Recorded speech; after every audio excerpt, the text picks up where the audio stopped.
Okay, yesterday I made a video of a new exercise that I'd created, and then I thought, no, I won't post that. I'll make a new video sort of describing the process of how I come up with new exercises. So what I'll do is I'll go through all the stages I went through yesterday to create the new exercise. So I was teaching a baritone yesterday, and we were doing this exercise. I'll show you the exercise we were doing. So I always have a few standard exercises I start with, but invariably in a lesson, I always create one new exercise. And if it works, if it's good, we basically just use that exercise for the lesson. Yeah. So if you're teaching, you should always be looking to try and find new exercises that can help your students. Yeah, because you really have to respond to what their needs are on the day. So anyway, so I'll give you a little bit of a breakdown of how I created this exercise. So we're doing one of my sort of standard exercises, which is we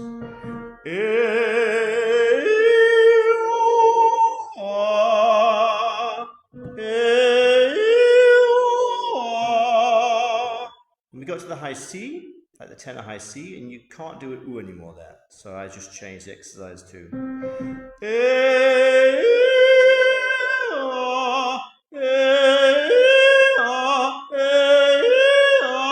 etc. And then we came down again below the C, and I thought, let's just stay on the E.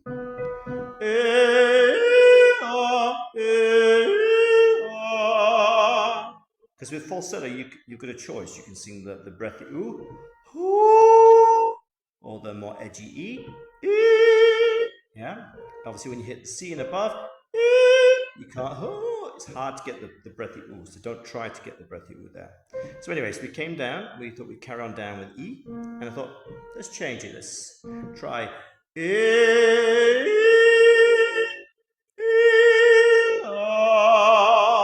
so it gives the student practice at stopping the note and starting again. And the secret is when you stop and start, don't change anything. You've got to maintain the structure throughout the silence.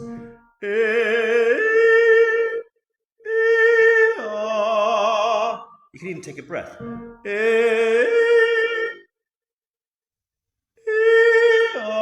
But don't move anything. Don't go.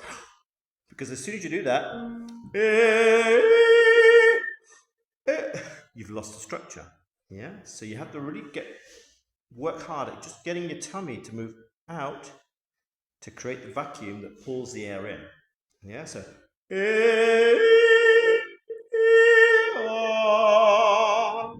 The teacher shouldn't see you do any movement. Yeah. So you have to impress upon the student to try and trick you. Have I taken a breath or not? And I shouldn't be able to know when I see you doing it. Yeah, you should be so still. I can't tell whether you took a breath. Yeah. So we kept coming down,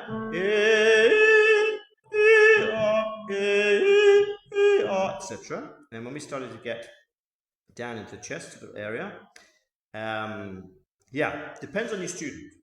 Most students, beginners, struggle to get below middle C. It's very hard to get falsetto down there. So we change it then.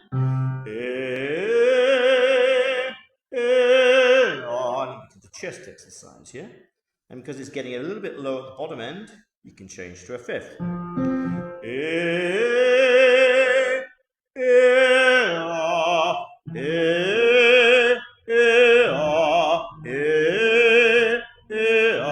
Etc. Go down. And then when we came back up, and the falsetto was available again, I thought, right, let's put the falsetto back in. So,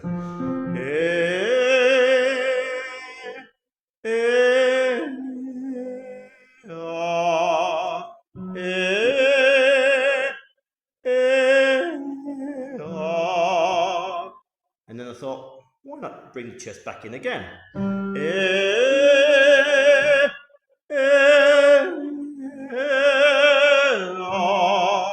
So you've got practice stopping and starting, practice breaking to falsetto, practice coming back from falsetto.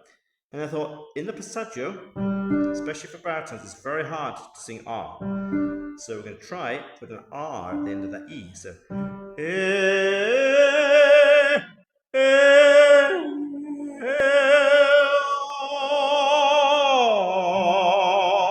and just like I talk about maintaining the structure, when you take a breath or when you pause, It's the same when you change vowel. Don't go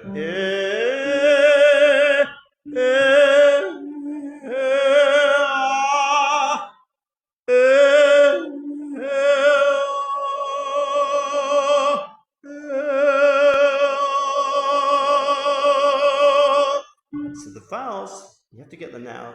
You've got to obviously pronounce clear vowels, but they need to be as close to each other as possible.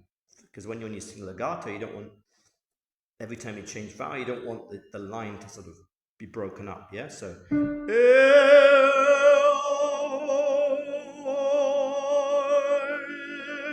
try and get all the vowels as close as possible. So anyway, so we ended up, this was the exercise. This is now the exercise.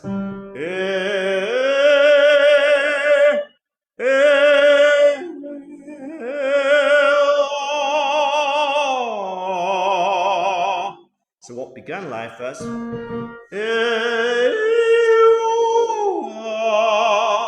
then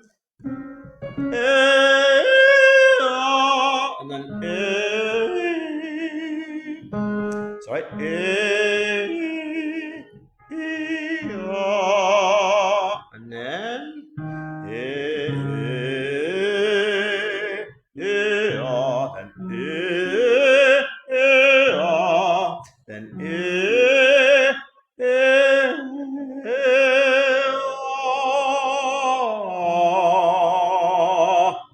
so that gives you a little insight in how I create the exercises, yeah? You've got to have a completely open mind. Every time, no matter how advanced you are as a singer, every time you go in the practice room and start practicing, you've got to be really open to new stuff. And often you make a little mistake and you use that mistake. Maybe you forget you do a different vowel, yeah? So you learn from your mistakes. You've got to be creative, yeah, and spontaneous. Yeah, that's what the free voice says, yeah? If you go to a teacher and all they do is they teach you the Caruso exercise or the Melba exercise or whatever, like, oh yes, this exercise, it taught hundreds of singers, blah, blah, blah, blah, blah, blah, blah. You do it, you'll be perfect. No, it doesn't matter how good the exercise is. If you just keep practicing again and again the same exercise, you're going to get in trouble, yeah? So you have to be as flexible as possible.